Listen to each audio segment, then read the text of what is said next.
and you have to find a number of subsequences where product of maximum and minimum element is 0. What was your array, Jhansi? Can you write it again? I cannot see in chat.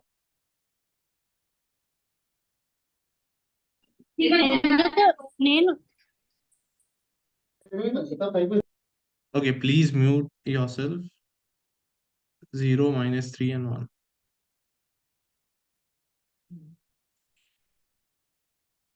Okay, so this is the array.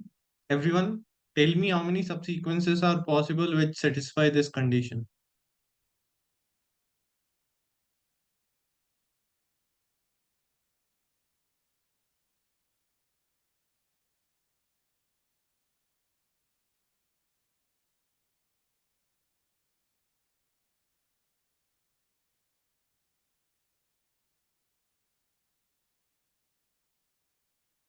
Three, three, three.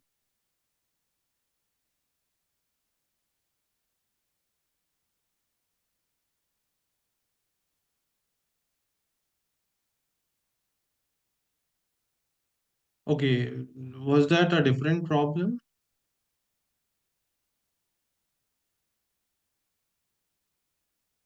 Okay, so 0, 3, and -1. Okay.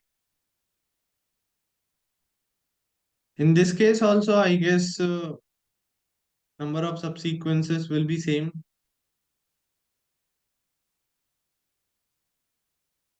So we can write those. One subsequence is this only. One subsequence is 0, 3. One subsequence is 0, -1. So we have three subsequences. This is of type 2.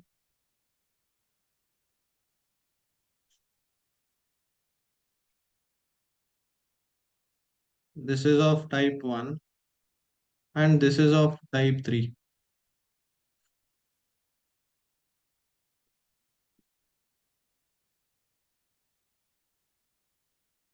No, no, no. 0 is also a subsequence. It contains only one value. And here maximum is also 0. Minimum is also 0.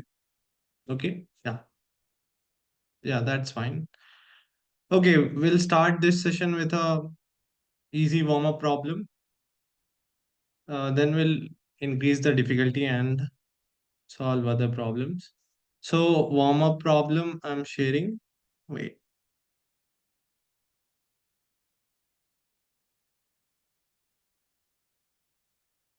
Okay, so here is the warm-up problem.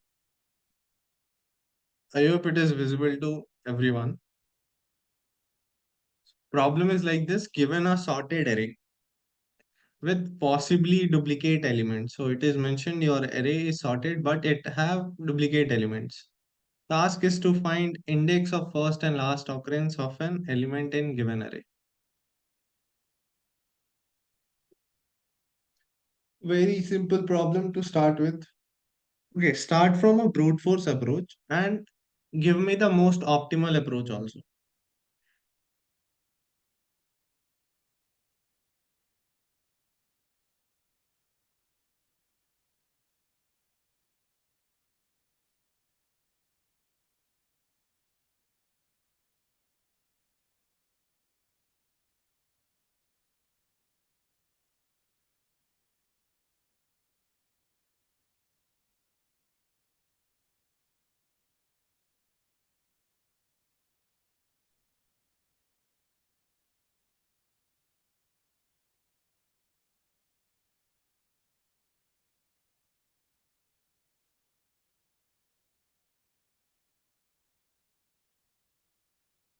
Okay, Abhinaya is saying optimal approach is using something. Okay.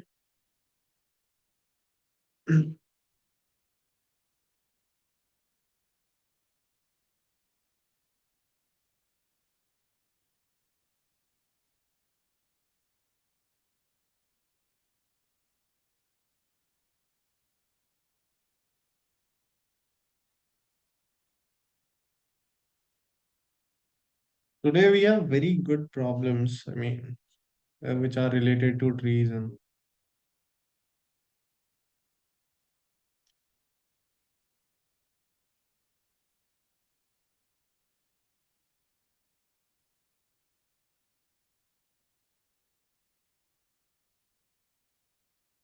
Hmm.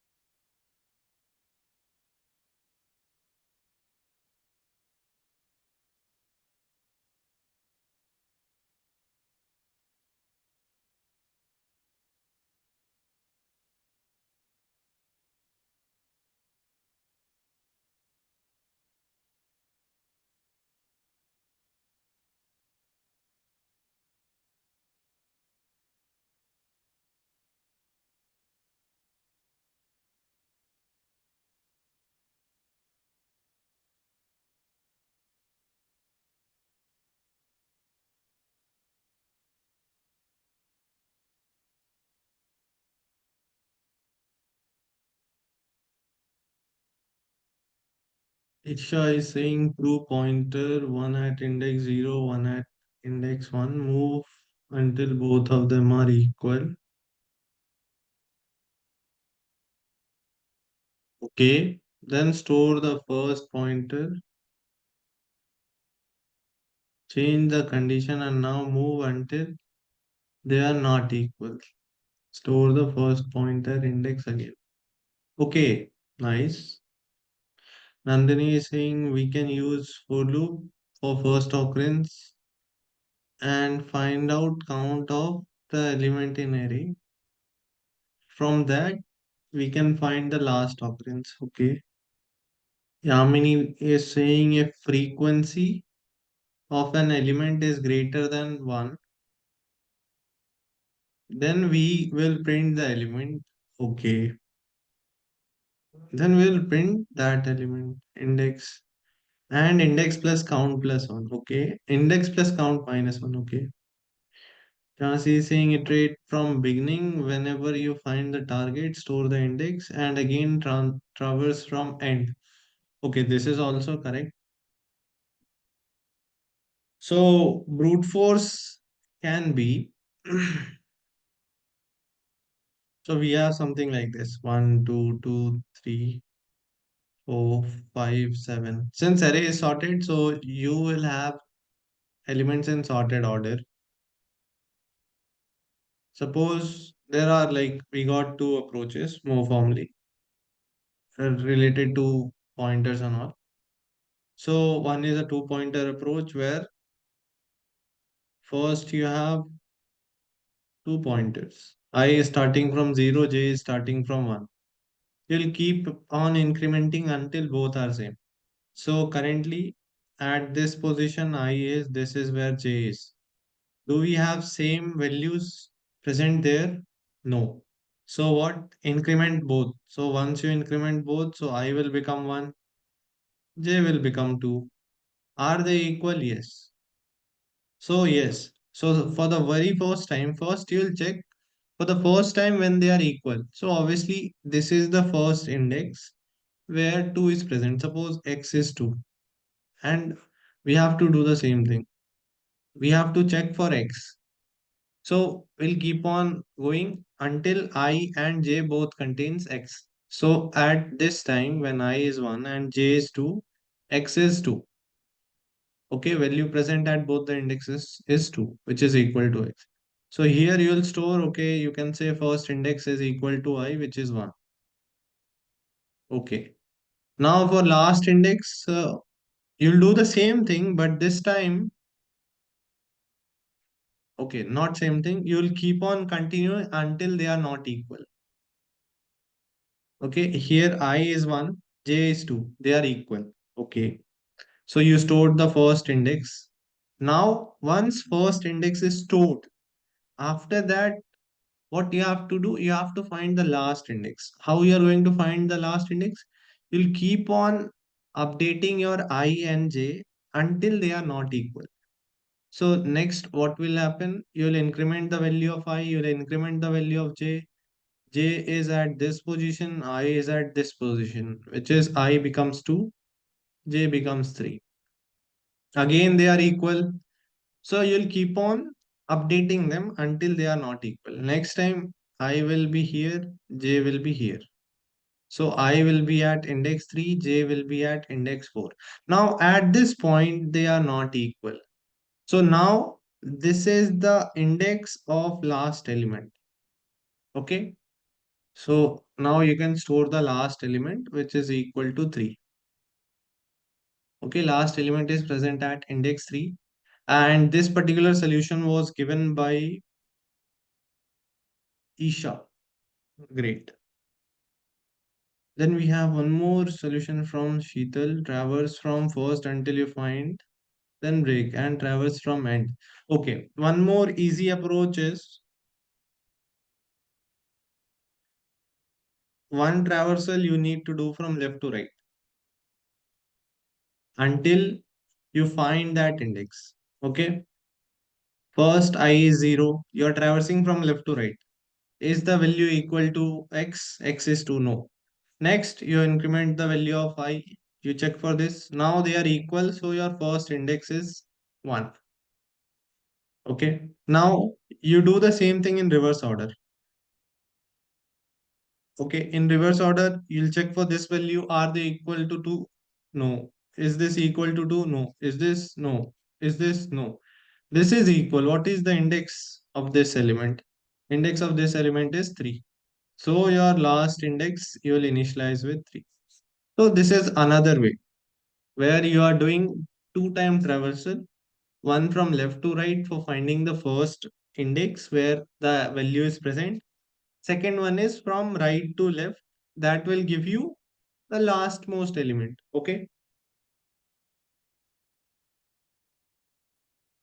Now what you have to do is you have to tell me optimized approach. I think in start only somebody told, okay, Abhinaya told we can use binary search here, and that is absolutely correct.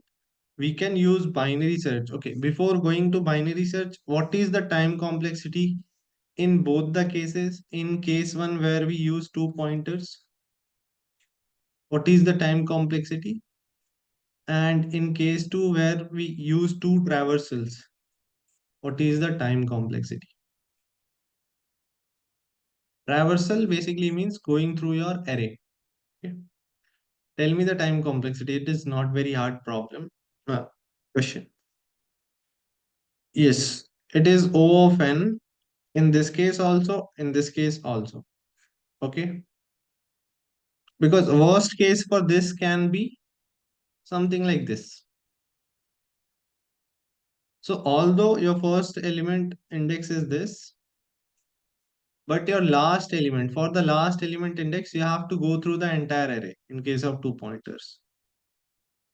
In case of two traversal strategy, so suppose in the middle somewhere it is present. Okay. So we have something like this.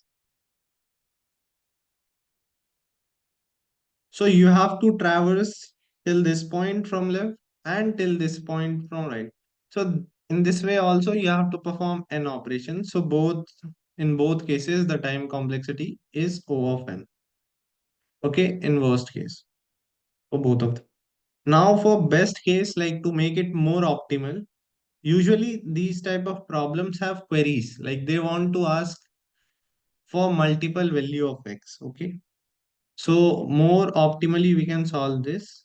Since my array is sorted, I can find the same thing using binary search. Suppose this is my array, and those who don't know binary search, I am explaining for one part. In first part, I will find the first index or the smallest index where x is present. Okay, not the first, smallest index where x is present using binary search.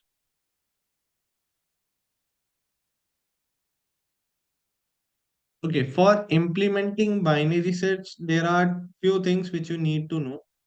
First, your solution need to be bounded. Bounded solution. So my solution is bounded.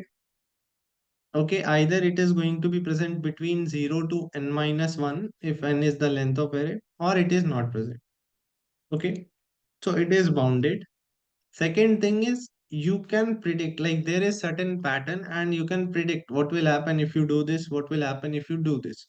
Like if I go in right direction, what will happen? If I go in left direction, what will happen? You can predict. Okay. So, and when you can predict when they are following certain order. So here they are following non-decreasing order. Non-decreasing. As you are moving from left to right, your value is not decreasing. Either it is going up or being stable, equal or increasing. So that is the only case. So it is following a certain pattern. So you can perform binary search here. Now for implementing binary search, we require three variables. We have start, we have end, we have mid. Let me write their indexes also. 0, 1, 2, 3, 4, 5, 6, and 7. So end is 7, mid will find S is 0. Mid is always equal to start plus end by 2. Mid you can think of as midpoint. So 7 plus 0 by 2 is 7 by 2, which is 3. We take integer division. Okay. So what is the value present at index 3? It is 2. It is equal to x. X is 2 in this case. Okay. So what you have to do is you'll consider this value. You'll consider this value. Suppose I have one variable index. I would like S index, like small index. I am finding the smallest index. So I will initialize my small index value. Whenever it is becoming equal to x, I'll initialize there. I am saying at index 3, 2 is present. So index 3 can be my smallest index. But I will not stop my search there.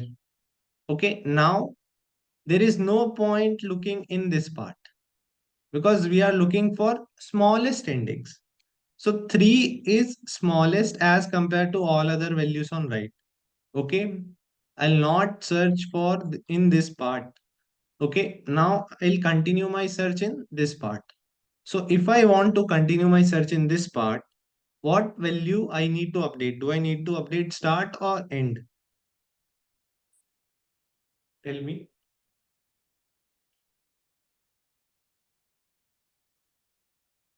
It is pretty obvious. We have to update our endpoint and end should be equal to what value? End should be updated to, it should be updated to mid minus 1. Okay, few of you have written mid, but we will update to mid minus 1. Why we are doing that? Because we have already considered this index 3. Okay, so now we want to look for smaller value. So there is no point storing this value again or having this value in range again. So you'll update your end to mid minus 1. What was your mid? 3. So end will become 2. Now you have a new end value and based on start and end, you will find the mid value again and mid value will come out to be 1. Okay, once mid value is 1, you will check the value. What is the value present at index 1? It is 2. Okay, so you will again update your small index value, smallest index value, and now it is equal to 1. Okay, again, you'll not stop there. You'll look for smaller value and you'll not check in this region again because 1 is smallest as compared to all these values on right. Okay, here also you'll update your end. End is updated to mid minus 1. So end becomes 0. Start is already 0. Mid will come out to be 0. Now what is the element present at index 0? Element present at index 0 is 1. It is not equal to 2. Okay. So now I have to choose in which directions shall I move. Whenever, if you remember in binary search, if your mid value is less than value you are looking for, then in which direction you move, like what value you update, start or mid and sorry. If this condition is satisfied, you update start value or you update end value.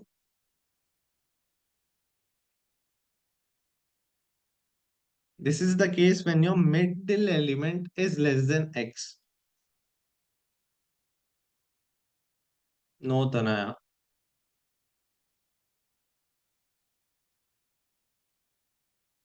Yes, it is start. Very basic thing.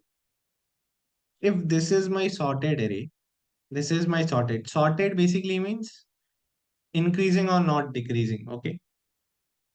If element present at this midpoint, so this is my end, this is my start, we are looking for x.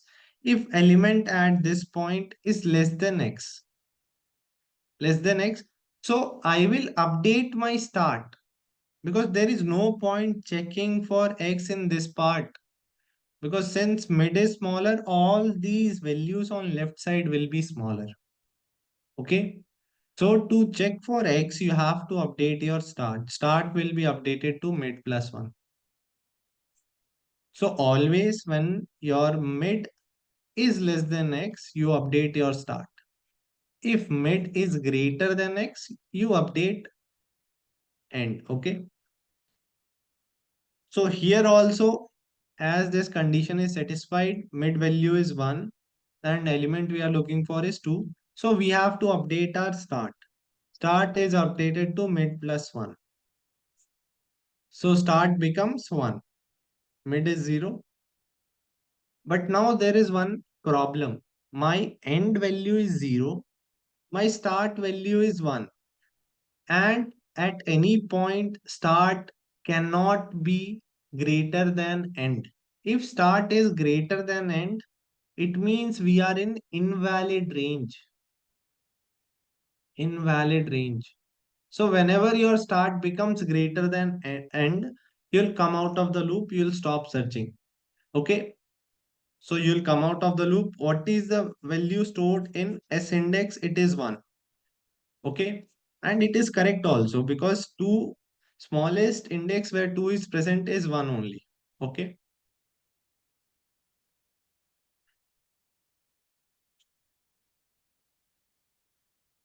Yes. So that's how binary search, with the help of binary search, you can find smallest index, and similarly you can find greatest or the largest index also which contains x. Okay. Now why we are doing this? To make our code more optimized, because the time complexity of binary search is O of log of n. Okay. Can we find all the indices for x in ARR and then find the max and min of indices? We can find, Sheetal, but for finding that you have to go through all the elements. Okay, for finding an array which store index of x, store all index of x. Basically means like if I have something like this, their indexes are 0, 1, 2, 3, 4, 5, 6. Suppose x is 2, so you want to create an array which store all the indexes where 2 is present, like 1, 2, and 3. Because these are the indexes where 2 is present. And you want to take first and last value, you can do this, but for that you have to go through all the elements, and that will take n operations. In worst case, time complexity will be O of n. Here we are trying to optimize this. Okay, log of n is much faster as compared to O of n. Okay, great. I hope this problem is clear. This was an easy problem. Anyone have any doubt, they can ask.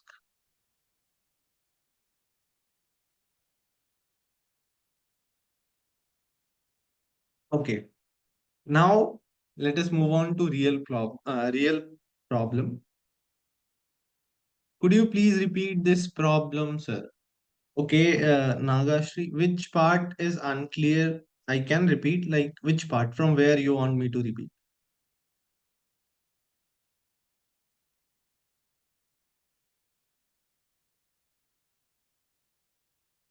From x equal to 2. This place, like from this slide or previous?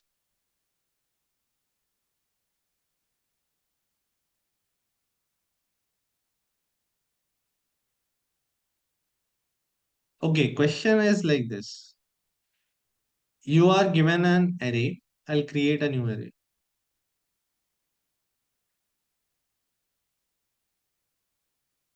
So you have an sorted array, but it can contain duplicates.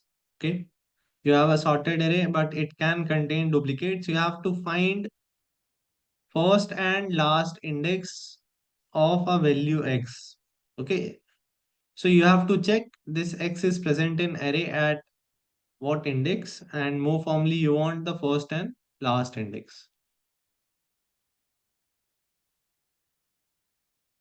So here suppose x is 2, first 2 is present at index 1, last 2 is present at index 4. So you have to find this 1 and 4. Okay.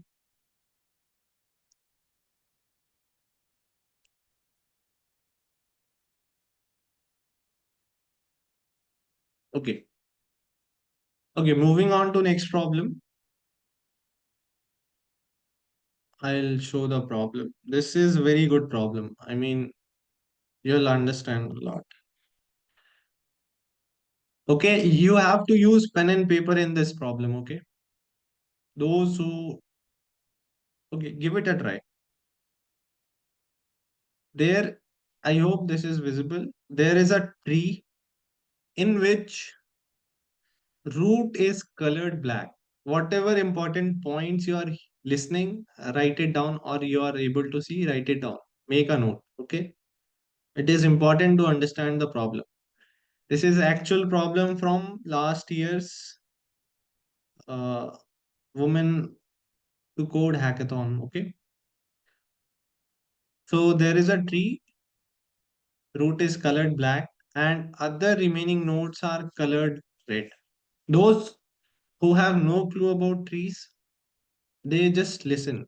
Okay, there is a tree in which root is colored black, other remaining nodes are colored red.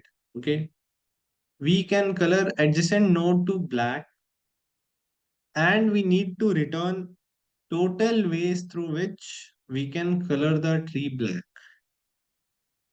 Two important points are here.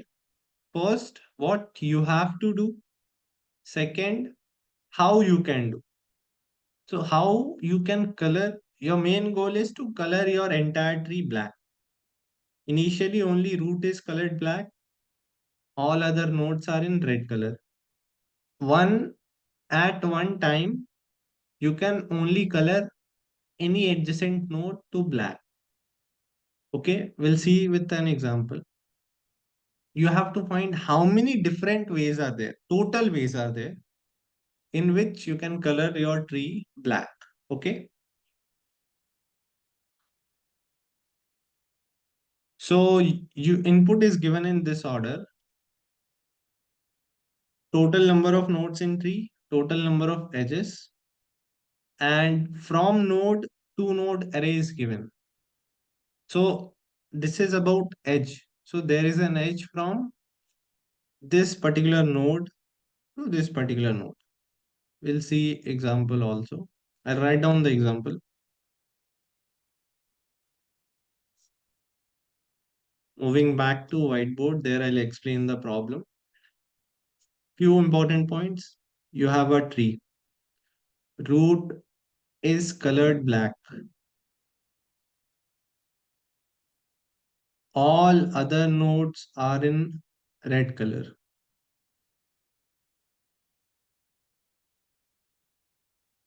Okay. Apart from that, what you have to find, your goal is to find total ways to color your tree black.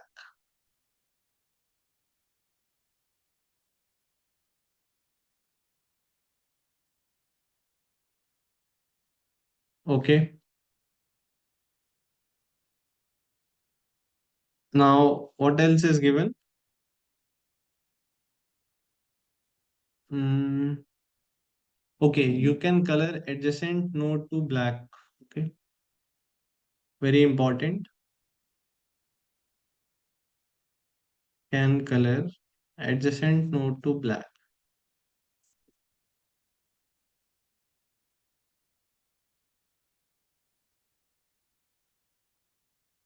Okay.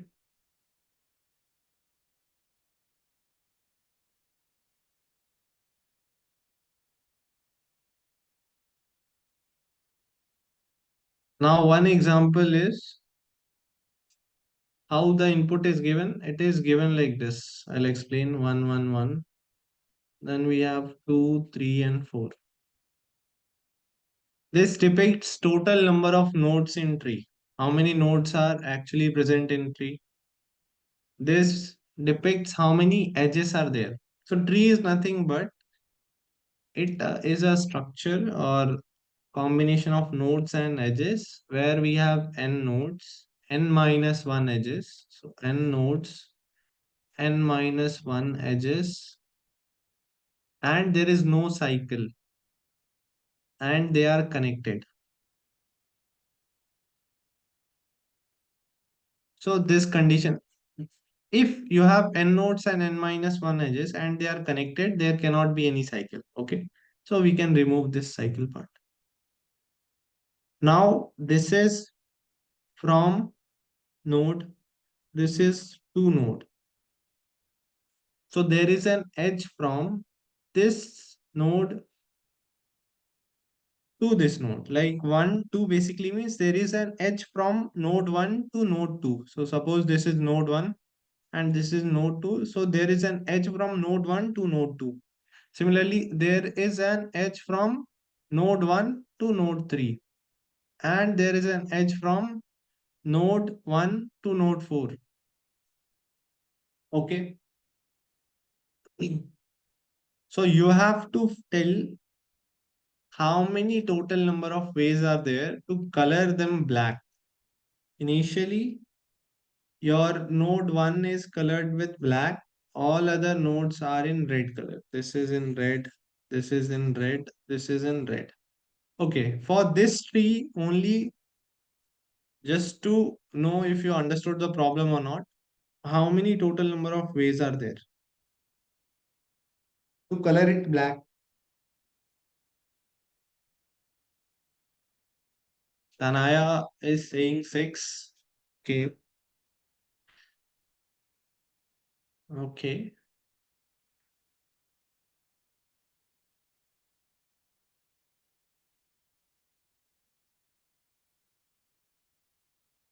Nagashri is saying 3. Okay.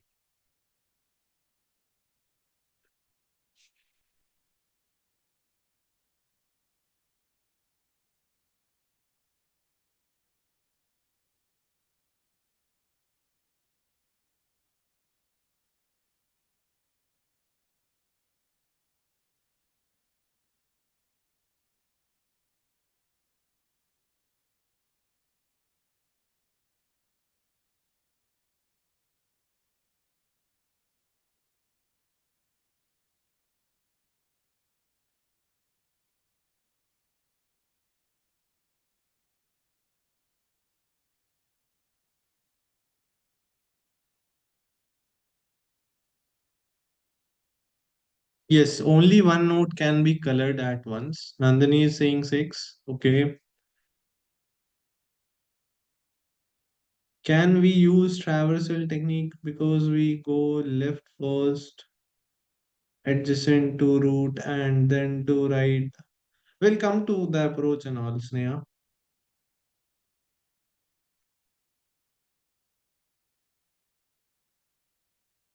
Yashwini is saying 6.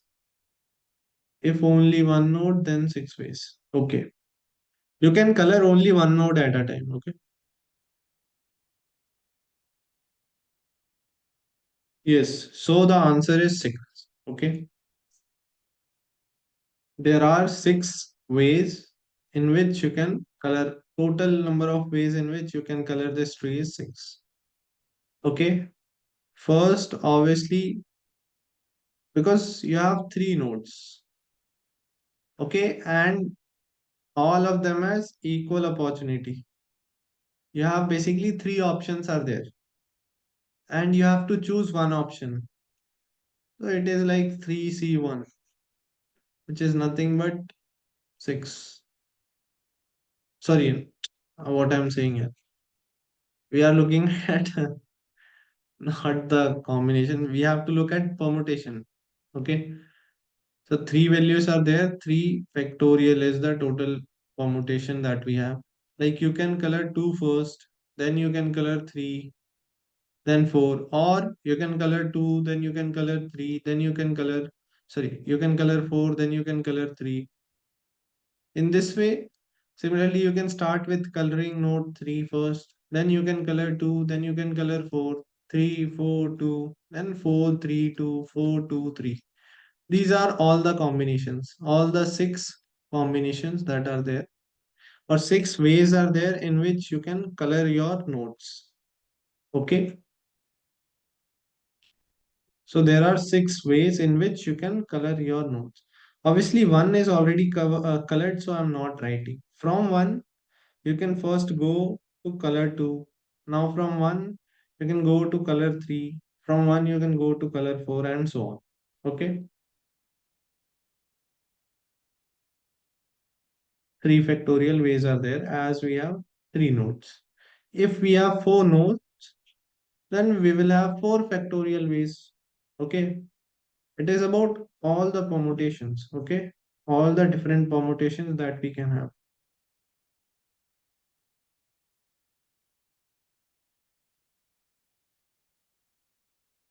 If I have a tree like this, okay, let us go with one only.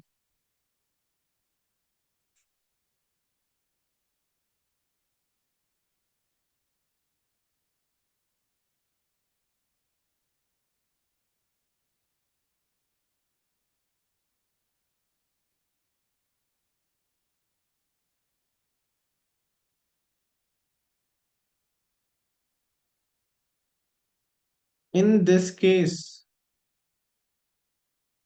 how many total number of ways are there to color this black?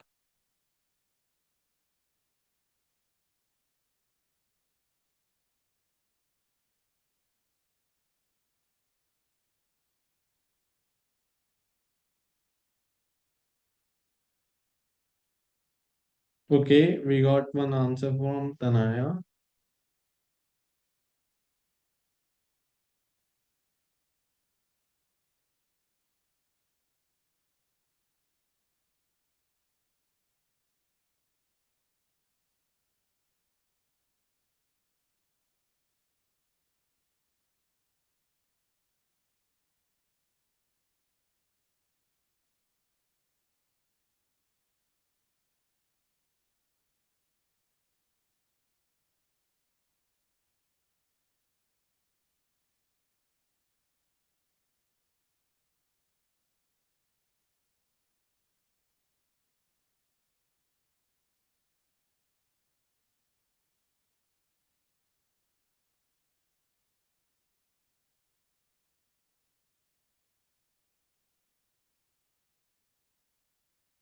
Okay, let us break this problem.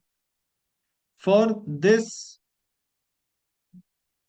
part, how many ways are there? So if and only if I have only one node, how many ways are there? Only one way will be there. For this also, only one way will be there. If I have only one node, I have to color it, only one way is there. Now, suppose I have this part. I have 2, I have 3, I have 4. Okay. And this is colored black. And I have these 2 nodes which are not colored yet. So how many ways are there to color this? 2 ways are there. Okay. For this also, can I say I have 2 ways? So for this, I have 2 ways to color this subtree. 2 ways to color this subtree. And leaving all this, how many ways are there for this part? Again, I have 2 ways. Because from any node, I can only color their adjacent nodes. Okay. So for this node, we have 2 adjacent nodes, node 2 and node 5. Basically, I have 2 options. Okay. For node 2, again I have two options. For node 5, again I have two options. So total it is going to be 2 factorial into 2 factorial into 2 factorial, which is 8. It is not like 2 into 2 into 2. It is not 6 factorial. Why I am telling factorial? Because if I have, suppose 5 here, suppose not 5, we have 8 here. Now number of ways will become 6. It is nothing but in which order you are coloring them and how many order I can have. So if you have 3 values, you can have 3 factorial different order of elements. Okay. If I have 4, I have like 4 factorial different order in which I can color them. Okay. Yes, yes, yes.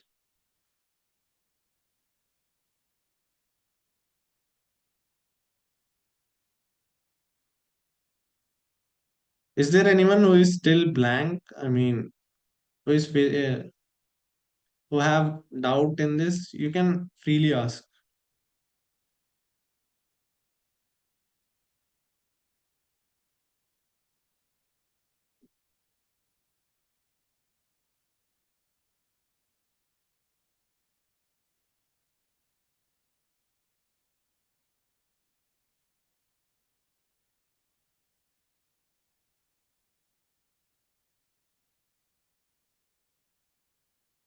Okay. Tell me how many total number of ways are there for coloring this whole tree?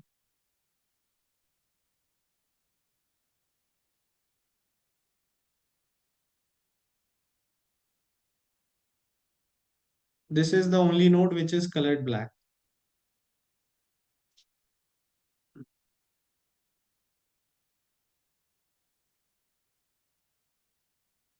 Okay. Okay. We got three answers till now from Tanaya, Varshini, Shrija, Isha also, Nagashri. Okay.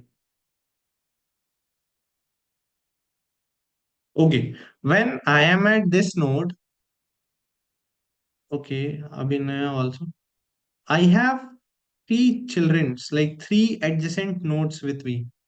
Three adjacent. Let us focus on that because from node 1, I can only color node 2, node 3, or node 4. I have three options at that time. And how many different order I can have? 3 factorial. Okay. So this is number of ways in which I can color them.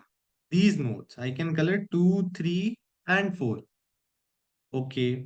Now, for their children's, like for their adjacent nodes, whose adjacent nodes? Adjacent node of 2, adjacent node of 3, and adjacent node of 4.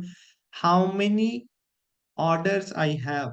Like that I have to find. So for 2, I have only one element, so only one order is there. For 3, how many? It is going to be 3 factorial. Okay, because here again 3 nodes are there and number of order is 3 factorial. Now for 4, it is going out to be again 1. So it will be nothing but I can write directly 3 factorial into 3 factorial, which is 6 into 6 or 36. So there are 36 total ways. Now my question is, I think idea is clear how you have to proceed. You have to find for every node their adjacent. How many adjacent nodes are there? Suppose we have x adjacent nodes, then we have x factorial different ways. Okay, different ways we can get. So to find total number of ways, you need to find this for every node. Okay, how many adjacent children are there for every node? And I think then the result is nothing but product of all the orders of every node.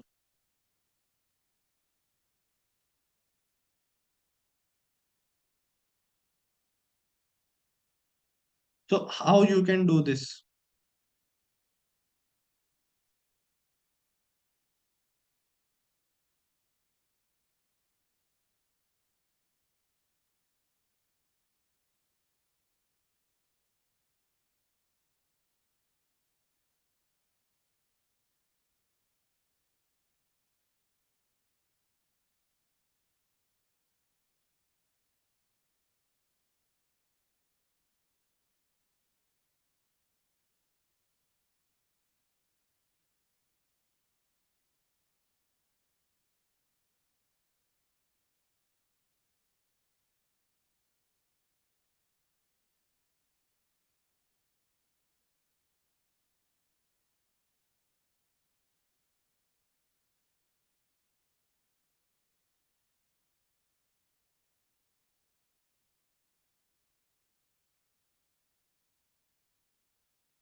Can we use binary search for this? Binary search. Like how can you implement binary search here?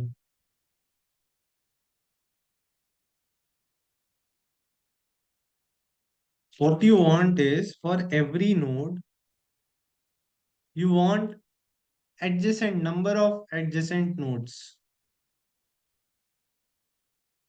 and they may vary. Okay, we cannot use binary search here.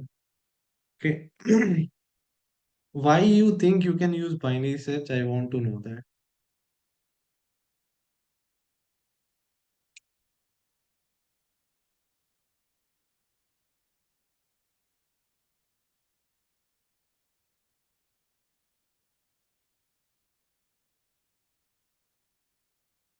Okay, solution of this problem is like this. For every node, how many adjacent nodes are there? And if we know the adjacent node, we can find order of those nodes also, like what all different orders we have for coloring them. So if I write it down here on the right hand side, wait, for node 1, I have three adjacent nodes. For node 2, I have one adjacent node. For node 3, I have three adjacent nodes. For node 4, I have one adjacent node. Then what is the answer? Answer is nothing but, okay, for node 1, I have three adjacent nodes. Number of order is 3 factorial. For node 2, it is 1, so 1 factorial. This 3 factorial. This 1 factorial. Answer is nothing but product of these values. Okay. So total number of ways is going to be 3 factorial into 1 factorial into 3 factorial into 1 factorial or 36.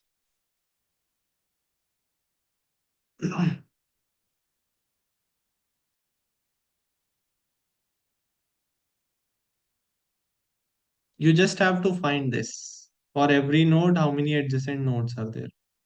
And then you have to compute their factorial also. Or you can pre-compute factorial till n. Okay, from 1 to n, you can pre-compute. Because in worst case, you are going to have n minus 1 factorial only if n nodes are there. Okay.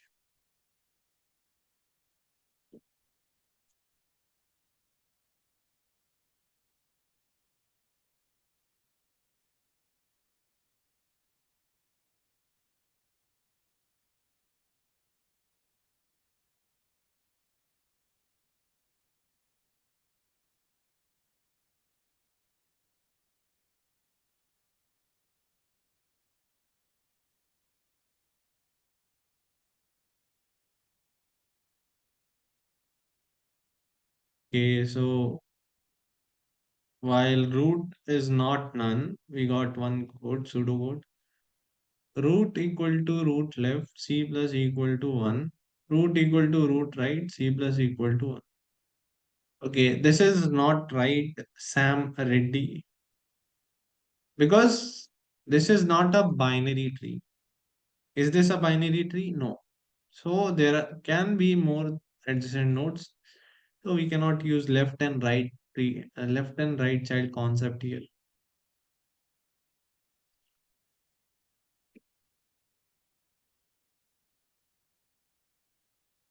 If you remember how is the input given to you, it is very simple. 4 and 3 is given.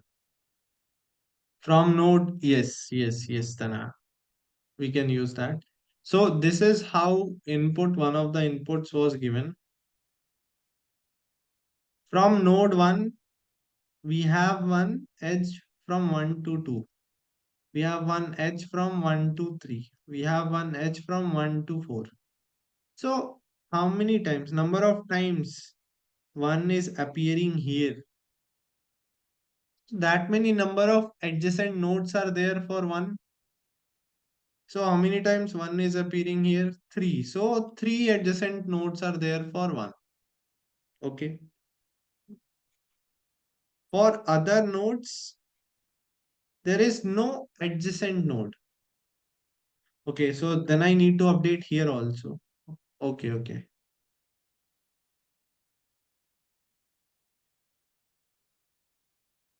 Yes, if there is no adjacent nodes for 2 and 4, then also the answer will be 36. Yes, because 1 factorial is going to be 1 only. I am having only one option at that time.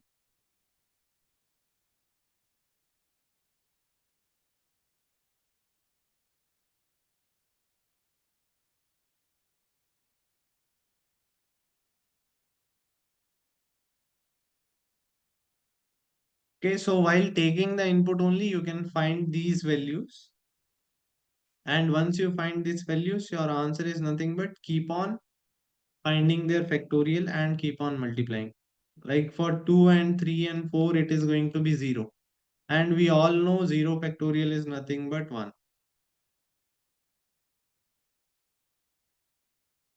3 factorial is 6. So the product of all this is going to be 6. And for this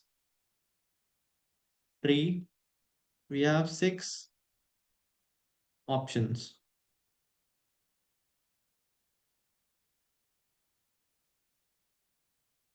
Okay. So that's how you can solve this particular problem.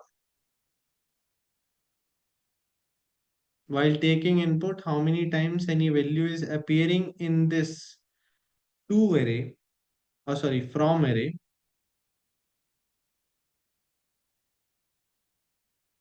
just maintain their count. Okay. If I want to draw, like create a from and to array here, for these, it is going to be from 1, we have a edge between 1 and 2, one edge between 1 and 3, one edge between 1 and 4, one edge between 2 and 5, one edge between 3 and 6, one edge between 3 and 7, one edge between 3 and 8, and one edge between 4 and 9. Now just count how many times 1 is appearing 3, how many times 3 is appearing 3, how many times 4 is appearing 1, how many times 2 is appearing 1. So in from array only, if we maintain the count, you can find the order, different order you have. Okay.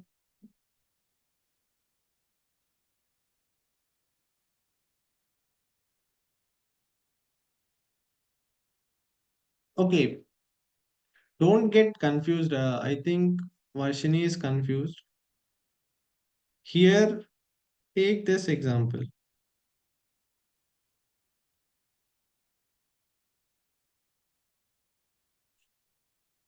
How many ways are there to color this tree?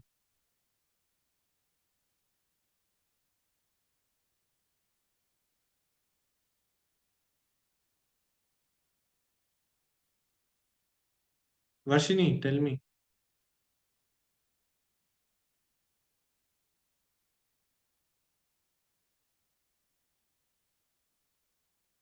No, we have only one way. There is only one way. Yes.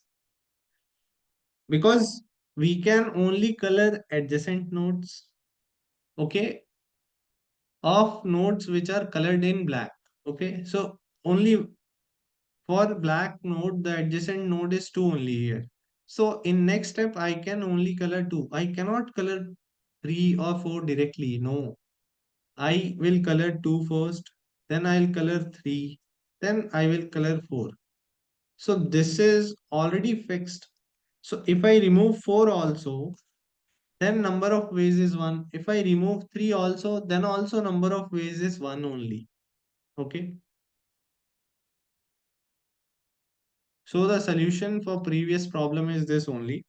From the, okay, from the given from array, count occurrence of every value. Like one is occurring 3 times, so it has 3 adjacent nodes. And order we can have is 3 factorial different orders in which we can color those nodes. Okay.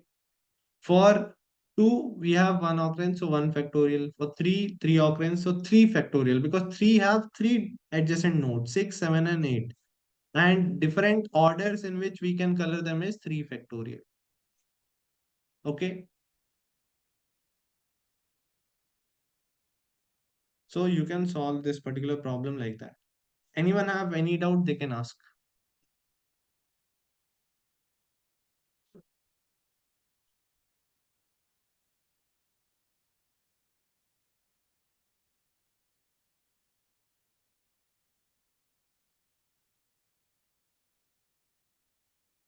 Okay. So no one have any doubt. So we are moving on to next problem. And this is the most like very good problem. Very, very good problem. Go through the problem statement and I'll explain. I'll give you a certain time to understand. So try to understand the problem. Okay.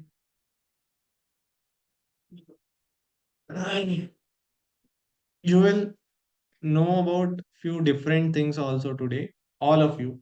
Okay. So read the problem statement and note it down the important points. Now you will tell me important points of this problem. Okay. I'll not read this time.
I forgot.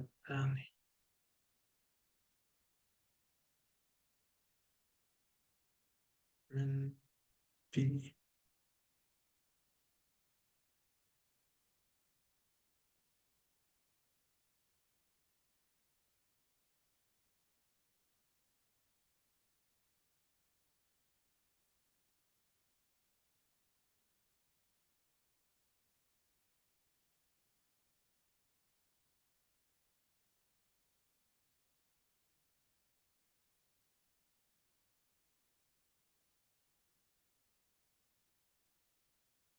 How many of you are done with reading the problem statement and understood this? Right? Yes, in chat. Those who understood the problem.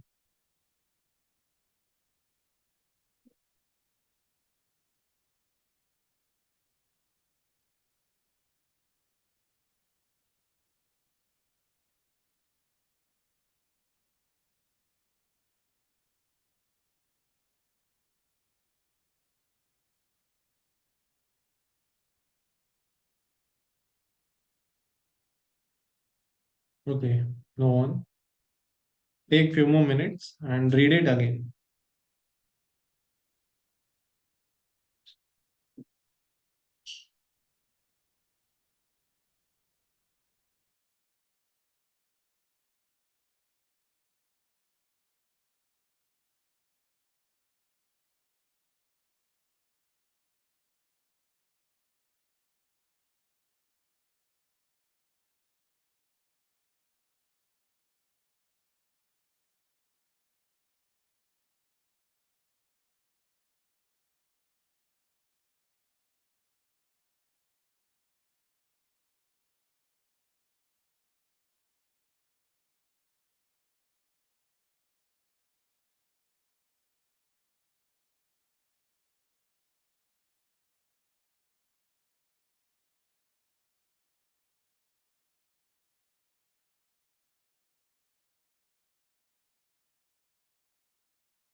Okay, now anyone who understood the problem, just understanding the problem. Is there anyone who understood the problem?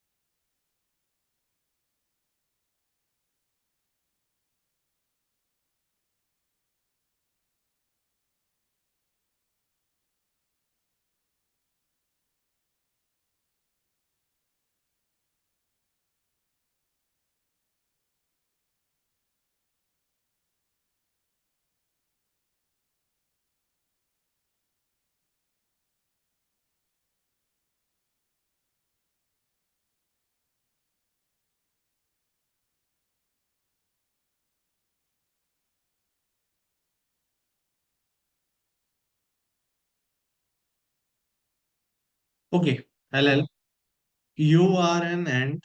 No, you guys are not ant, but still, let us assume this. With adding n rooms, okay, it's like construction of numbered from 0 to n minus 1 to your colony. Okay, you are given the expansion plan has zero index array of length n previous room, where previous room of I indicates that you must build room previous room I before building room I. Okay, and these two rooms must be connected directly. Room 0 is already built. Okay, so let us go one by one. Mhm. So what is given? We are ant. Okay, we are ant. Very important. Okay, leaving that, what else is given? N new rooms to be added. Okay, N new rooms to be added.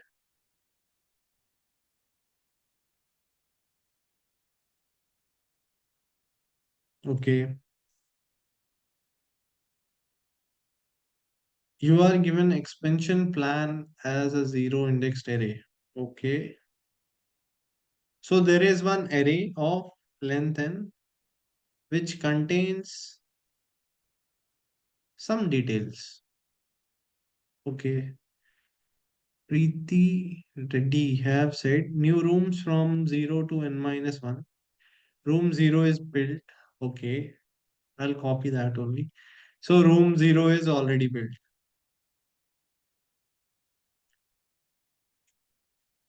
So it is also given why this array is given. If you want to construct ith room, so before constructing ith room, there first you need to convert this room, previous room of I. We'll take one example, then you will understand.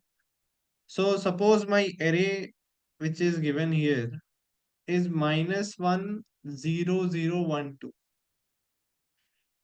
-1 0 0 1 2. This is for room 0, room 1, room 2, room 3, room 4. So there are 5 rooms numbered from 0 to n minus 1. So room 0 is already constructed. Now this is rooms. Okay. And this is the value of previous room. You'll understand. If you want to construct room number 1, so before that you need to construct this room number 0. These are the elements of previous room array. Okay. For constructing ith room, you need to construct this room first. Okay. You can construct ith room if previous room I is already constructed. Okay. Similarly, if you want to construct room 2, room 0 need to be constructed first. Or room 0 must have been constructed first till now. If you want to construct room 3, room 1 need to be room 1 already need to be constructed. Room 4, so room 2 also need to be finished till now. Then only you can construct room 4. So they are interlinked to each other. If I try to draw this, so room 0 is already completed. Before completing room 1, I need to complete room 0. So I can complete room 1 once I have completed room 0. So once I have completed room 0, then I can go and complete this room 1. Similarly, for before completing room 2, you need to complete room 0. Before constructing room 2, you need to completely construct room 0. So I can draw something like this. What does this actually means? This means once you finish room 0, you can either create this room or you can create this room. Okay. These are the prerequisites. Like for creating room 1, you need to create room 0 first. For creating room 2, you need to create room 0 first. Okay. Now, for 3, this is the condition. For 4, this is the condition. So we have something like this. This is a wonderful graph problem. Okay. Where for creating any room, some room need to be already constructed. Okay. So you can think like of a directed thing. But there is a catch. In problem, it is also mentioned. Okay, I'll take reference from what Preeti have written. Okay, before room I, we can build one room at one time. Okay, one room we can only build at a time. Great. There need to be connection between the rooms and previous room. So this is the order of connecting, sorry, creating those rooms. But you can move from one room to the other. Like you can move from room 0 to room 1 to room 0, room 1 to room 3, room 1. Like they are connected. They are connected. Every room is connected, means you can go from every room to every other room. Okay, they are connected. What you have to find is number of ways to construct this, construct all the n rooms.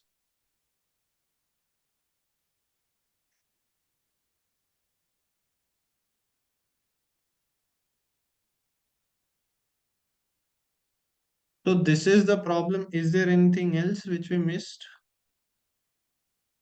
You can only build one room at a time. Okay.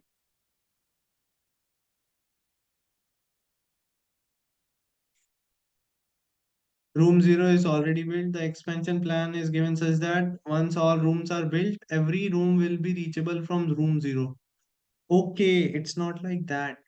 It's like every room is reachable from node 0, room 0. Every room is reachable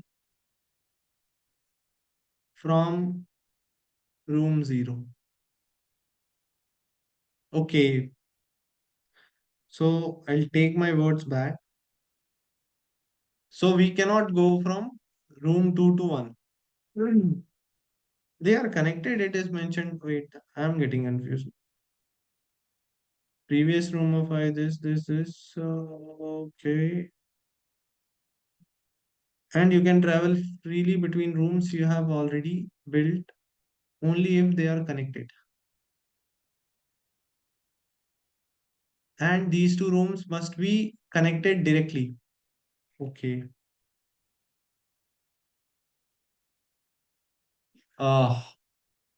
Same thing is given. So okay. In problem, this is a very good examples. In problem, they try to play with words.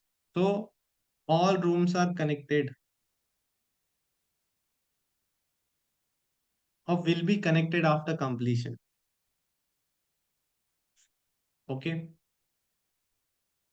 this thing is mentioned.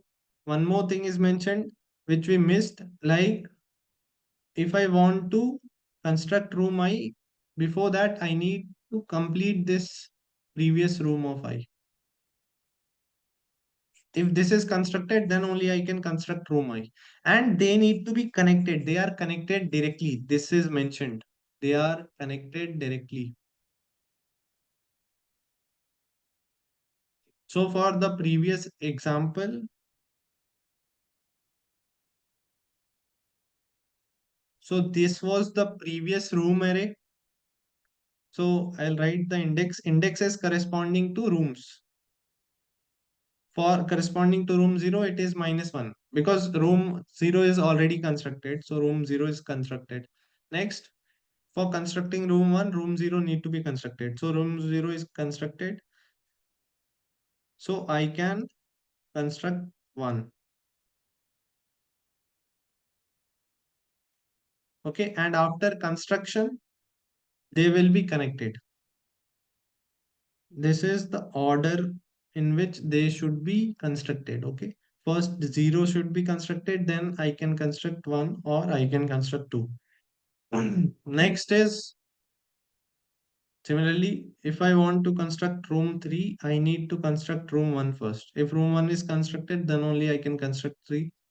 If room 2 is already constructed, then only I can construct 4. Okay, so you have to tell me total number of ways in which you can construct all the rooms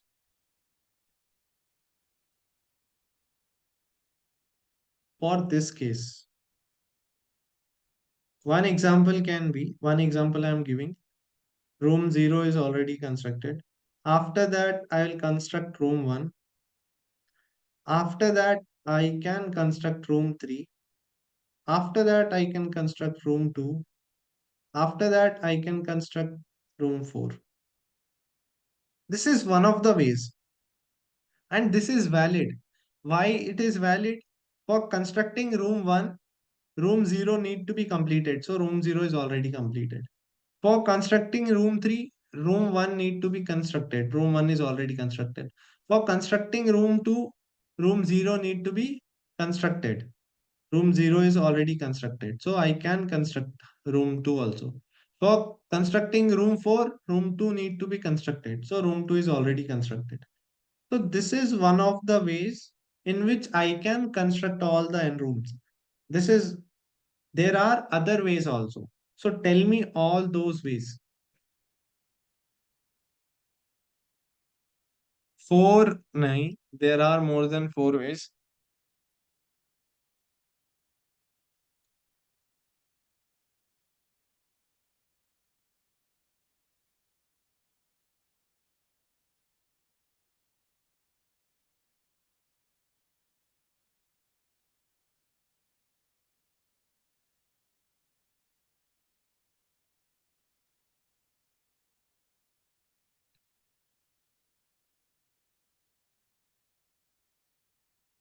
Tanaya is right. 6 ways are there. We will write all those 6 ways. I'll just erase this.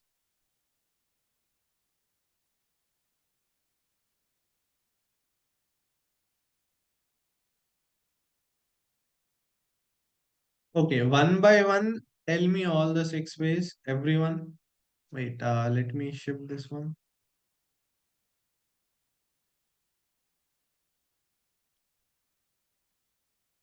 This is previous room array. And these are rooms. So one way is 0. Then I construct 1. Then I construct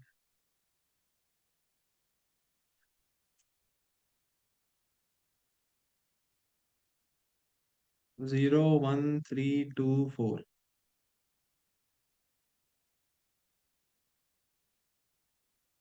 0, 2, 4, 1, 3. Okay. 0, 2, 4, 1, 3. This is also right. 0, 1, 2, 3, 4. 0, 1, 2, 3. Sorry, 4, 3. So we have written 4. We need 2 more. We have 0, 2, 1, 3, 4. And 0, 2, 1, 4, 3. 0, 2, 1, 4, 3. So these are all the 6 ways in which we can color, sorry, not color, yeah. I'm still coloring. We can construct what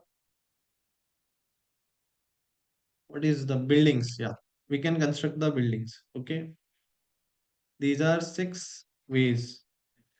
I don't think there is any seventh way.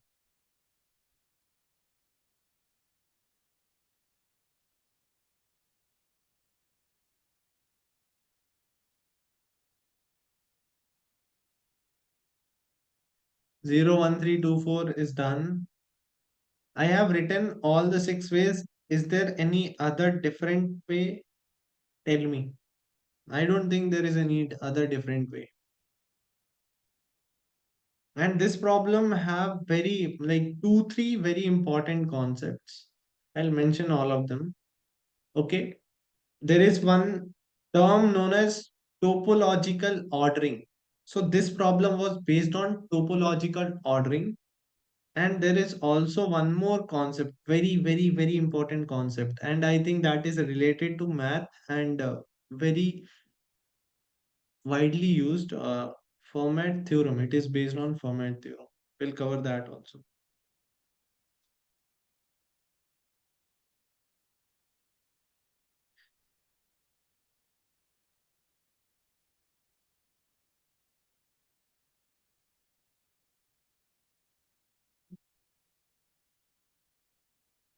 Okay, Preeti, 01342 is wrong. This is wrong. Why this is wrong? I cannot create building 4 before creating building 2. So for creating building 2 or constructing room 4, I need to construct room 2 first. Okay. So this is invalid. It's okay. It's okay.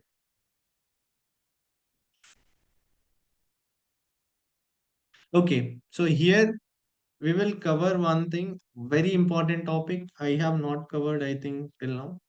Topological ordering.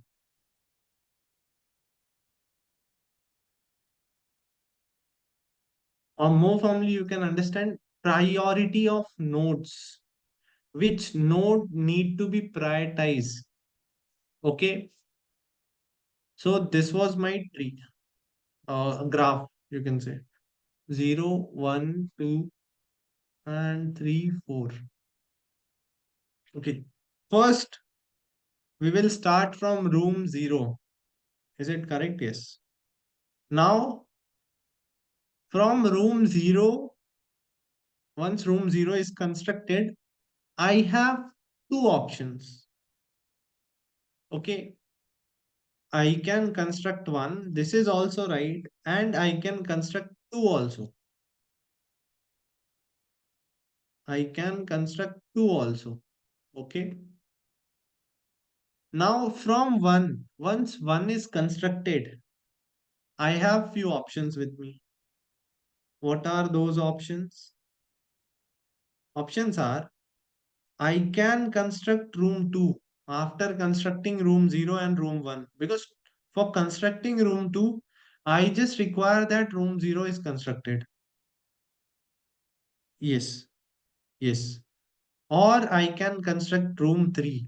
Why I can construct room 3? Because one room is already constructed, and for constructing room 3, it was mentioned you need to construct room 1. Okay. Again, now if I go like this, I construct 0, then I construct 1, then I construct 3. I go through this way, or I follow this. Then after that, I have only one option for this. I can construct 2. And after that, I can only construct 4. Okay. Now, if I go like this, once I construct 0, 1, and 2. So if I have constructed this, this, and this, now I have two options again. What all are two options? Either I can construct 3 or I can construct 4. Because for constructing 3, what is the requirement? Room 1 should be constructed. So room 1 is already constructed. Okay. So once 3 is constructed, I have last option of constructing 4. Once 4 is constructed, last option is to construct 3. Similarly, in this way, once I am done with this, I have two options again. Once I construct room 0 and room 2, what all two options are there? Either I can construct room 1 or I can construct room 4. Okay. Because if this is constructed and this is constructed, next I can construct is this and this only. Okay. Now, once I construct 0, 2, and 1, 0, 2, and 1 are already constructed. Then again, I have two options because I can construct 3 also and 4 also. I can construct 3 also or 4 also. If I construct 3, last is 4. If I construct 4, last is 3. If I constructed 0, then I constructed 2, then I constructed 4. Now I have only one option, which is to construct node room 1, then only I can construct 3. I cannot do like this. From 4, I cannot construct 3 and then construct 1 because for constructing 3, 1 is the requirement. Okay. So this problem was asking you all the topological orderings, total number of topological ordering.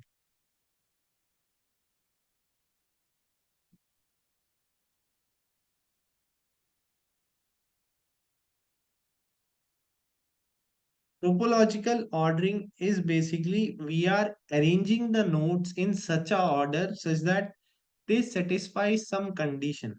In this problem, what is the condition? Condition is if I want to create certain node, suppose I want to create node I, then for creating node I, before that one thing need to be confirmed or need to be constructed, that is previous room of I. This particular room need to be constructed before constructing room ith room. Okay. So based on this condition, we have to arrange nodes in different order. Okay. So we can have different number of cases, different number of orderings. Okay. These are orderings based on priority. Here we have priority given. Okay. So this problem was only asking you to find. The hidden problem was you are given a directed graph. You have to find total number of, or you can say directed tree also, total number of topological orderings.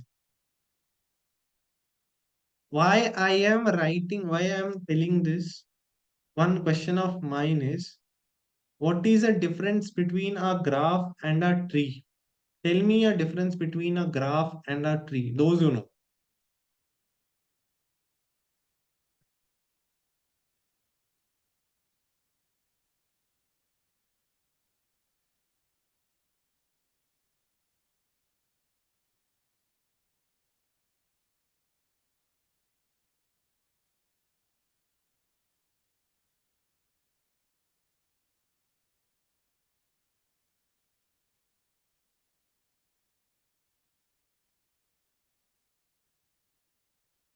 Tree contains n node, n minus 1 edges. Okay, that's it.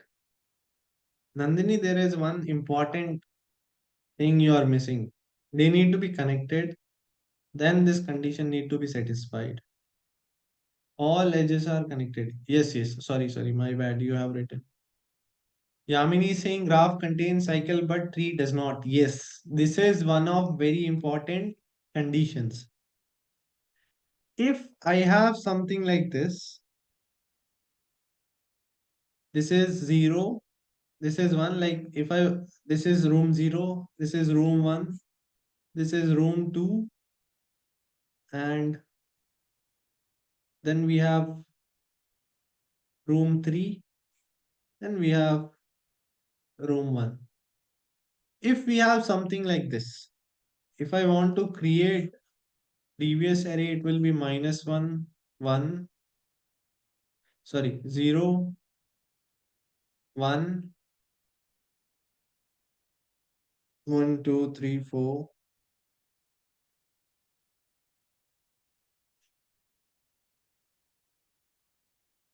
Okay, can I have a topological ordering for this?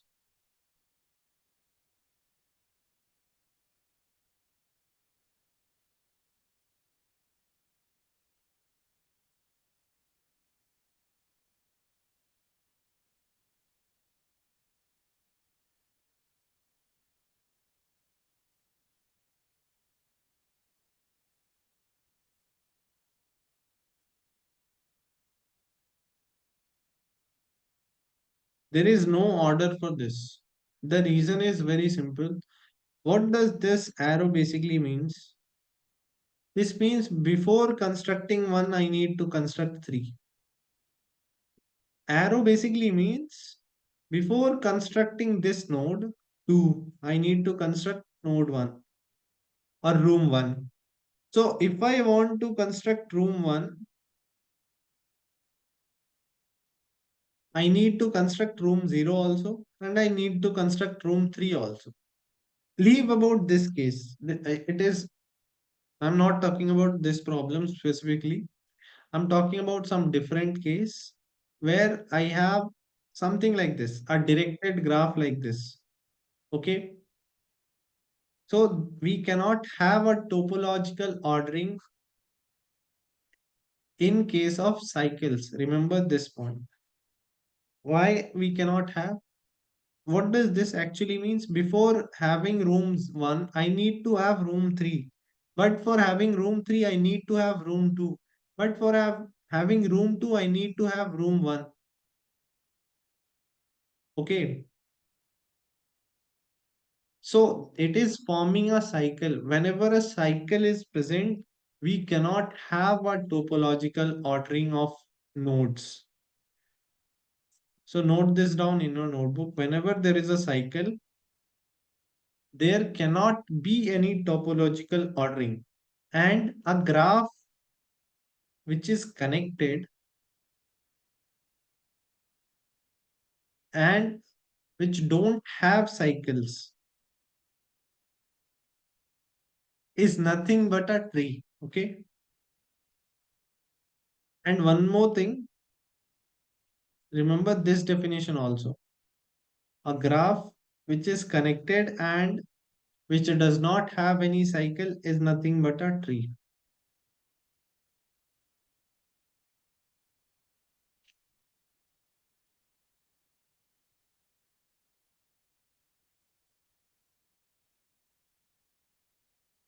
Okay, just note it down. These are few things which you should know. So for having topological ordering, there should not be any cycles present. Okay, if there is a cycle present, then we cannot have a topological ordering.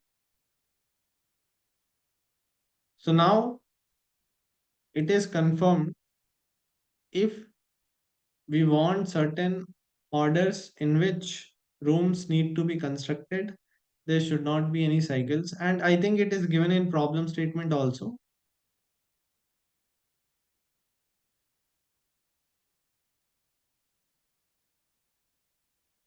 Okay, it is given in problem statement.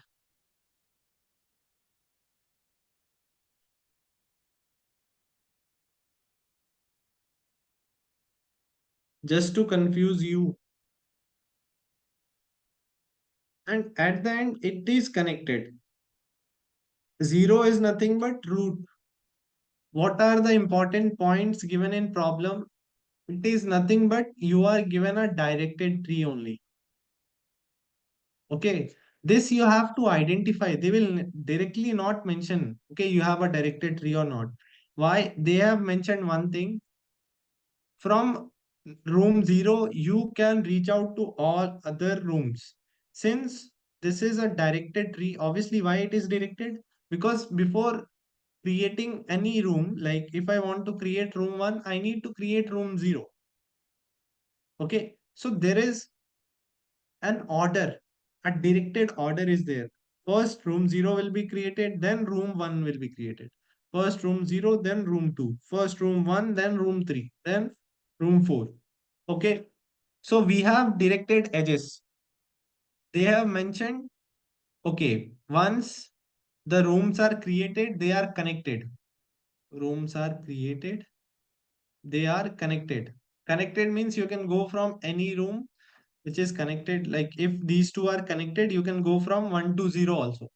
But that does not make any sense here. Okay.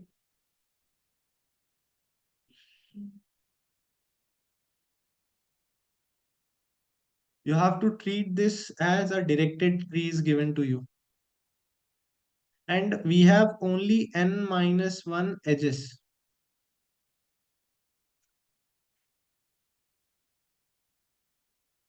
If there is a cycle,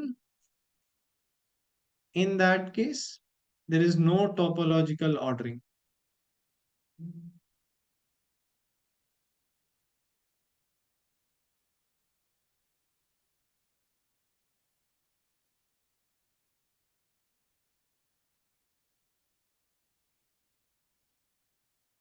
So the problem was to find total number of topological ordering.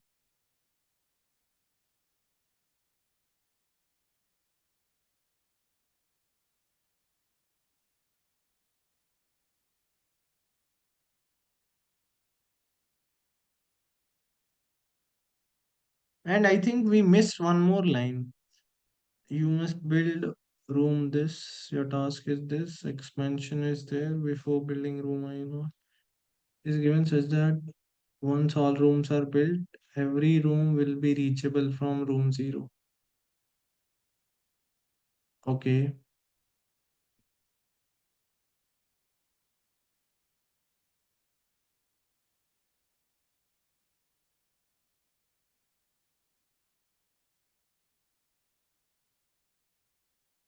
Okay, one question of mine here is I have written a directed tree, but which all statement confirm that a directed tree is given to you in problem statement.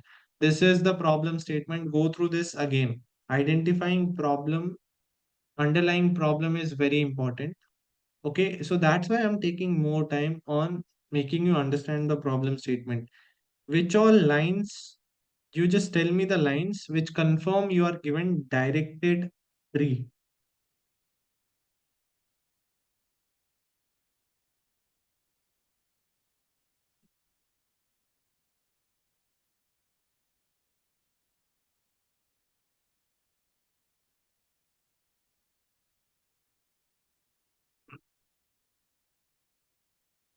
Fourth line, third line, one, two, three, third line, where room I indicates that you must build. Okay, this is one condition which is for directed edge, because before creating room I, you need to create previous room I, and they need to be connected directly. So there is one directed edge you can have.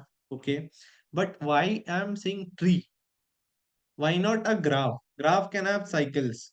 Why I'm saying it is also given you have directed tree only, not graph. One more statement you have to pick. This problem, sorry, line 3 and 4 is correct. They convey that there is an directed edge, but we can have directed edge graph also. Why it is tree? Which line is confirming this? Last two lines.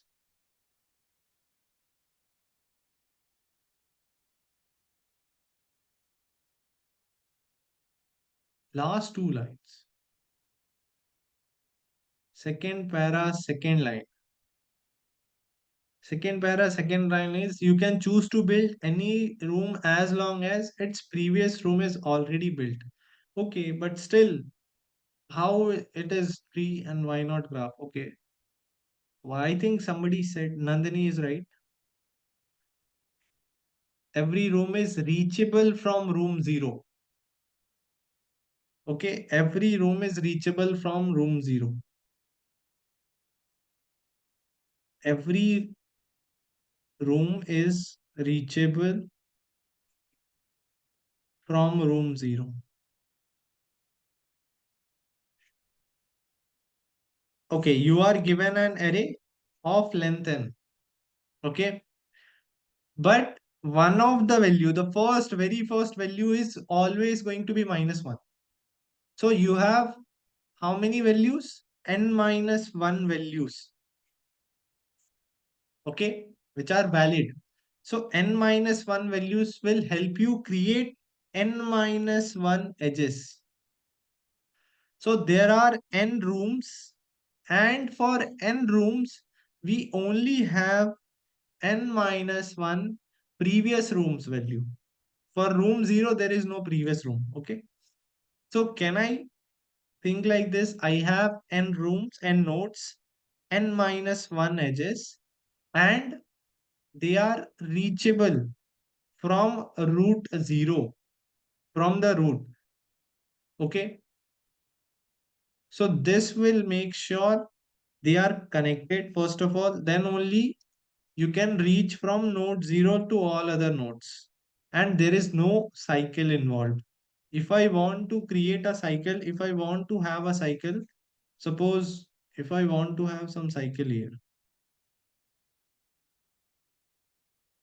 for cycle, like the smallest cycle require one additional edge here in between. Okay, this is the smallest cycle that is possible between 0, 1, 2 and all. So in that case, I need one additional edge. Okay, but additional edge is not present. I have n nodes, n minus 1 edges, and they are connected because I can go from root 0 to all other nodes. Okay, in case of directed tree, we look at the connected condition from root. Okay, in case of directed tree, we can reach from root to all other nodes. If we can read, we should be able to reach from root to all other nodes, because since it is directed, once I go from 0 to 1, I cannot come back to 1 to 0 again. Okay, so there is one misleading statement also. It was mentioned, you have to construct, you have to make the rooms connected. Connected means you can go within the rooms.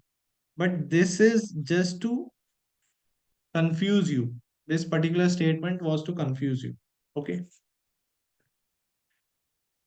So using whenever you are reading, try to make points and all. Okay.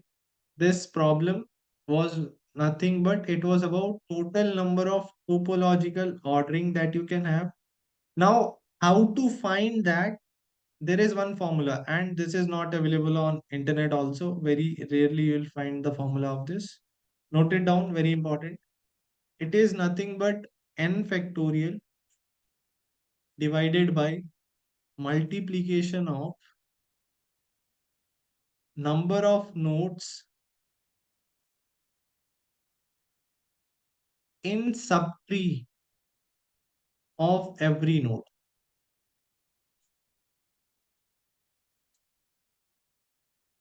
This is one standard formula for finding total number of topological ordering in directed tree.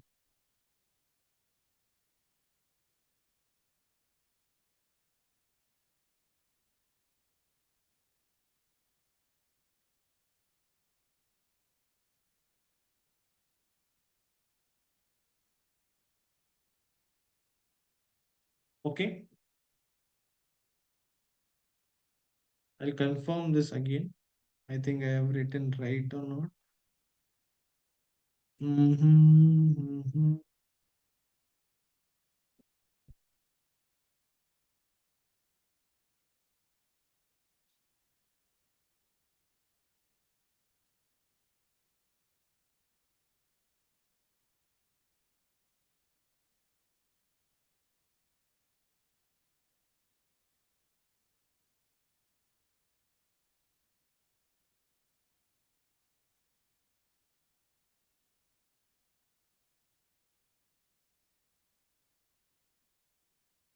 Yes, it is right. Okay. So this is how my tree was. One, two, three, four.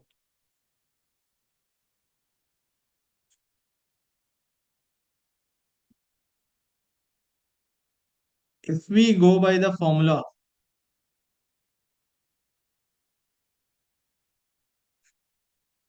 is n factorial. N is number of nodes. How many nodes are there? 5 factorial divided by product of number of nodes in subtree of every node, or in every subtree. I will try every subtree.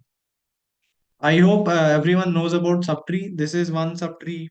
This is one subtree. This is one subtree. This is one subtree. This is one subtree. Okay. So how many nodes are present? So starting with this subtree have 5 nodes. This subtree have 2 nodes. This subtree have 2 nodes. 5 factorial I can write as 5 into 4 into 3 into 2 into 1. 5 into 2 into 2. 5 5 cancel. 2 into 2 is 4. 4 cancel. So we are left out with 3 into 2 into 1. And that's how you'll get 6 topological orderings are there for this tree. And it was right also. We already have seen what all 6 topological orderings are there. Okay. So write down this formula. This is very important formula. This is about total number of topological ordering in case of directed tree. This is nothing but product. Pi is for product. Product of number of nodes in every subtree. So in this subtree of 0, I have 5 nodes. In subtree of node 1, we have 2 nodes. In subtree of 3, we have 1. In subtree of 2, we have 2. We have in subtree of 4, we have 1. So that's how you get this. Okay. So now for calculating this, there are two important things. First is you need to pre-compute.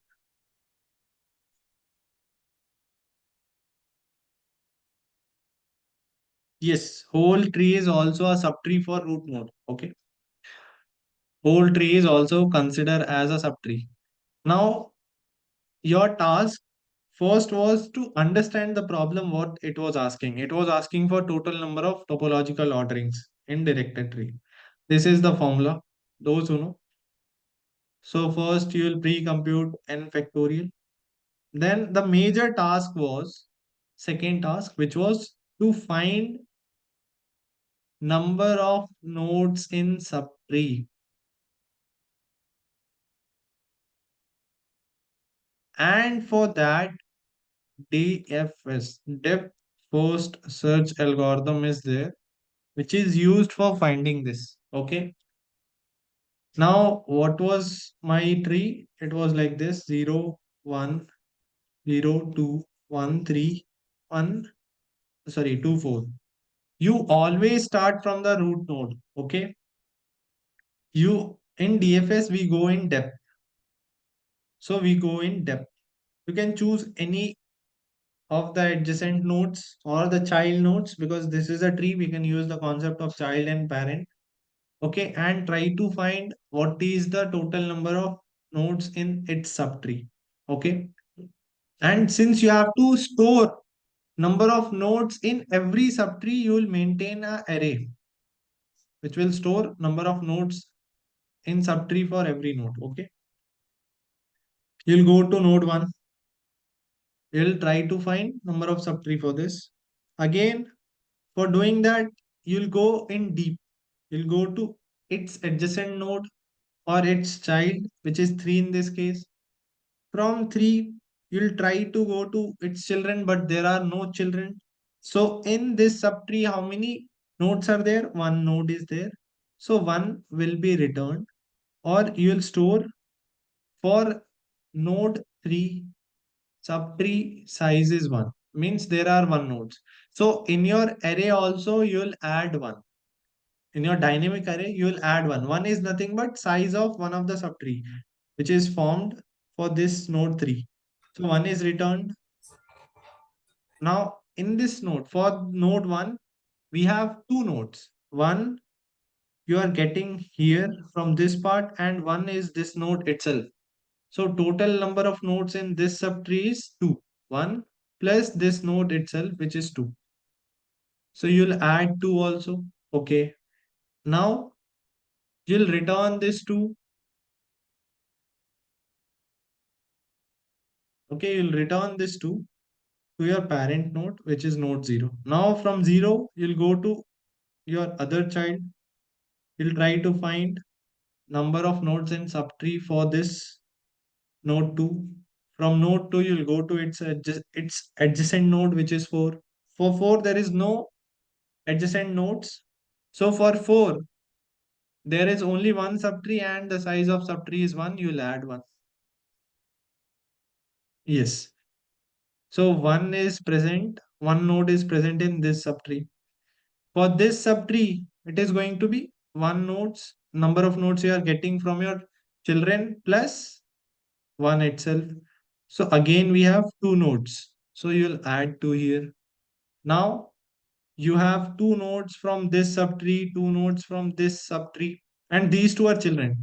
So total number of nodes in this entire subtree is 2 plus 2 you are getting here, plus this 1 for this node 0 also, which is going to be 5.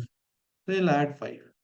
So you have this array and you have to find product of this. You'll find product of this.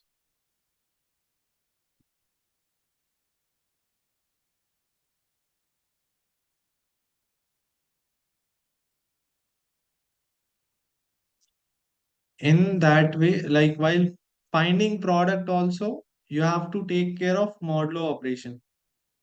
Okay, it is given your answer can be very big, so you have to use modulo operation. So first of all, using DFS, you'll find this array. This array, finding this array is very easy. I'll write it down. So we are doing is how the DFS function will work. So this is basically going to count how many nodes are there.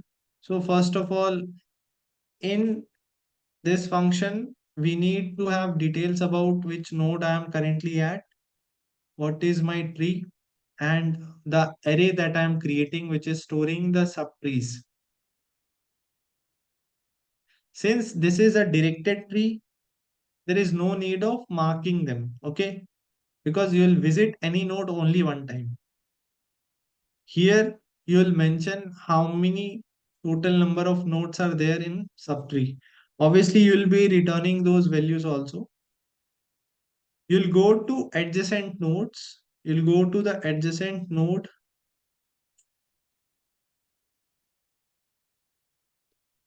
of this node, of your current node.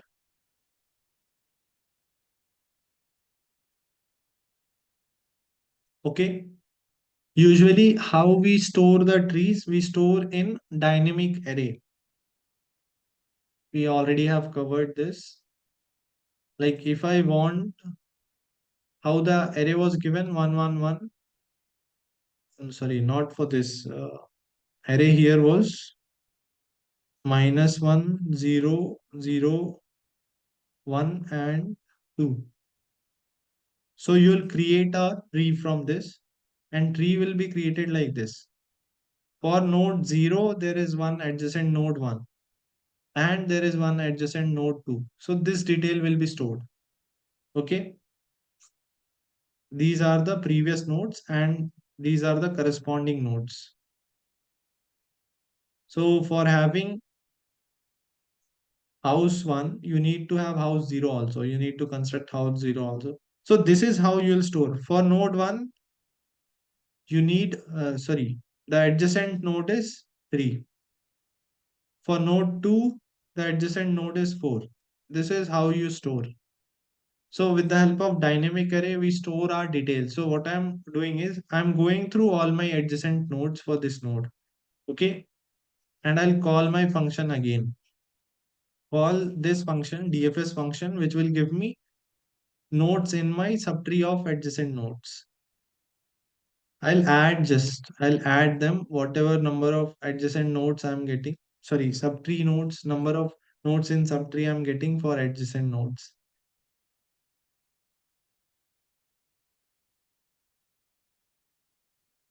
So here calling this function basically means going in deep.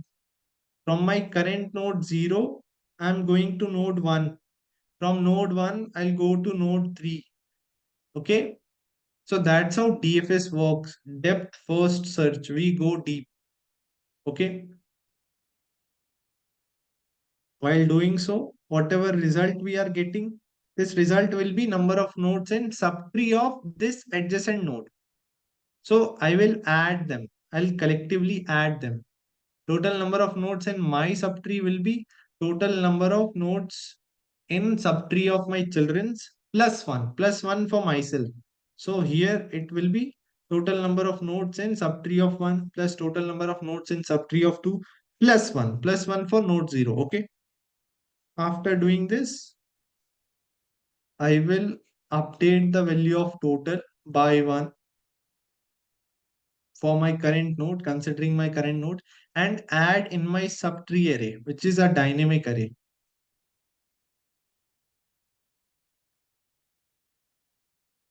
And I will return this total value.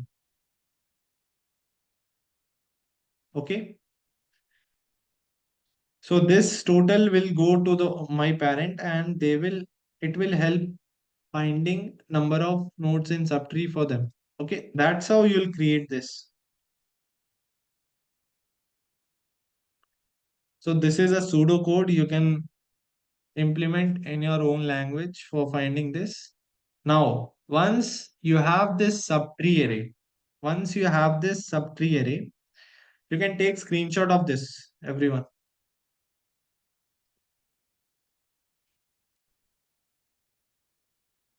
I hope you have taken screenshot of this. Okay. Next, once you have a subtree array, so you have to find product of that, product of this subtree array. So while finding product, you have to use modulo operations also. You have to use modulo operations. Okay. So you'll take one variable one and you'll initialize, you'll take it of very big data type. Okay. Because your answer can be very large.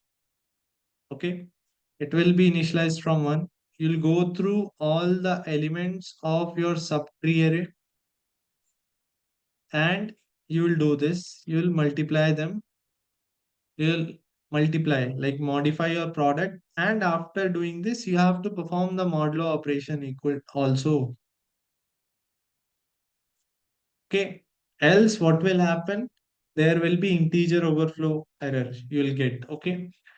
Don't miss this modulo operation. And while finding factorial also, you have to use this modulo operation. There also you will do the same thing. You have to use a for loop which will start from 1 and go till n. Because in worst case, sorry, you need n factorial. So you'll do this and factorial. So suppose you have a variable f where you are multiplying this I. After doing this, you will perform the modulo operation always. Once you are done with this, whatever product you are getting from here, whatever value you are getting for f, the answer is nothing but f by this product. Okay. It is n factorial divided by product of all elements of subtree array. That was it in this problem. It was more about identifying the problem, what problem statement is actually asking. And once you identify that, then it was not very hard. Once you know the formula also. Formula was also very rare. That's all for today's session. Anyone have any doubt? Okay, yesterday's session video was shared with you or not? Video and question. I asked to share both of them. Okay, great. So today's video will also be shared. You have to practice this. Okay, try to code it down. And if you have any doubt, you can go through the video again. If anyone have any doubt, they can ask now before we end this session. Those who want to leave, they can leave. Thank you.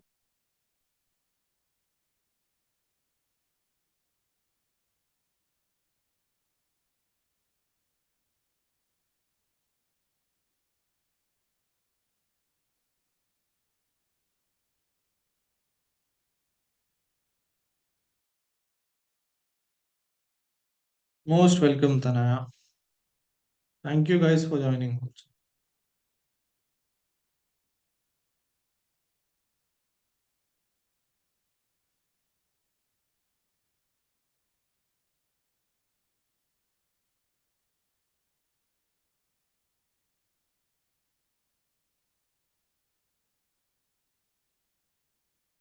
Okay, those who are here, one problem is there.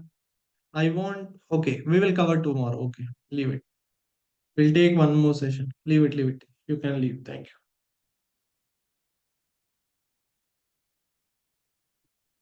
Yesterday it was, I think, shared in group. Most of you got it, Shravika.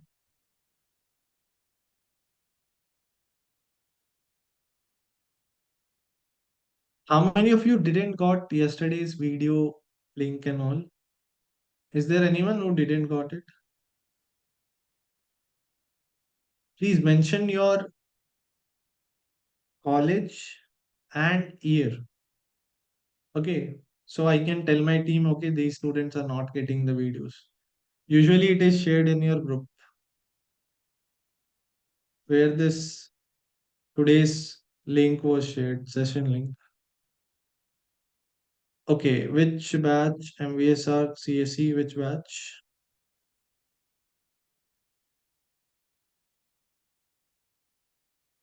25, 26, which one? Shravika, MVSR, CSE.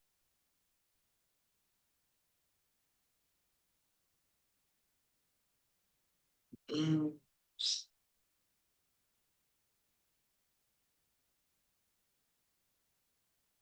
Shravika, tell me your batch also.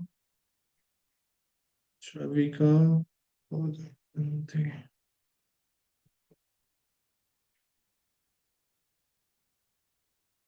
MVSR.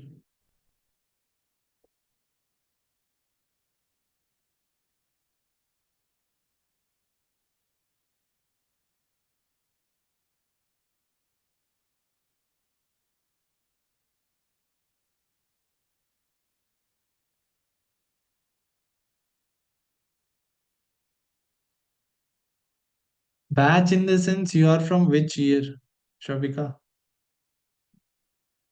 You are from 25, like you will pass out in 24, in 25, in 26. In which year? Okay. Oh, you are beginners now. Like first year students. Okay, okay, okay, okay. Okay, I'll ask my team to share with you guys also.